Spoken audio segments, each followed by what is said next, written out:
Doctor Vidyasagar हमारी life में भगवान की तरह आए। तो जब मैं एलोपैथी का मेडिसिन ले रही थी तो उससे मेरे को बहुत सी साइड इफ़ेक्ट हो रहे थे, जैसे शुगर लेवल्स हाई हो रही थी, मूड स्विंग्स होते थे, तो और पीरियड्स में भी फ्लो भी हैवी रहता था।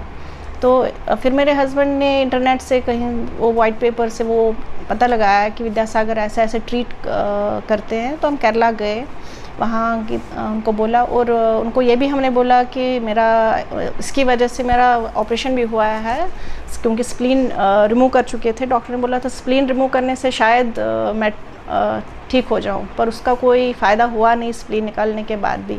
तो डॉक्टर विद्यासागर ने ये भी बोला कि अगर आप उससे पहले आए तो स्प्लीन निकालने की ज़रूरत ही नहीं पड़ती। तो एनीवे वो तो हो चुका था। फिर उन्होंने हमें मेडिसिन दिया, एक विभूति और घी बेस्ड कुछ था, वो दूध में डालकर पीना था, और कुछ टैबलेट्स थी ब्लैक कलर की, और हनी के साथ वो विभूति खानी पड़ती थी। तो उसके बाद 2 साल के बाद ही मैंने अपने आप में इम्प्रूवमेंट देखी, और वो मेडिसिन से कोई साइड इफ़ेक्ट भी नहीं हुआ, शुगर लेवल्स भी ठीक रही, मूड्स भी ठीक रहे, स्विंग्स नहीं हुए जो कि एलोपैथी मेडिसिन से होता था।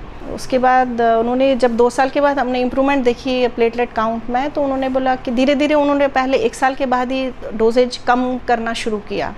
डोजेज कम करने के बाद 2 साल के बाद उन्होंने बोला कि मेडिसिन खाना स्टॉप कर दो, विल सी कि कैसा काउंट रहेगा। 2013 में मैंने मेडिसिन टोटली स्टॉप किया था खाना। उस 2013 से आज तक 2017 तक मेरा blood count, platelet count stable है, ड्रॉप नहीं कभी हुआ है, और सब कुछ विद्यासागर डॉक्टर की वजह से सब कुछ सही है।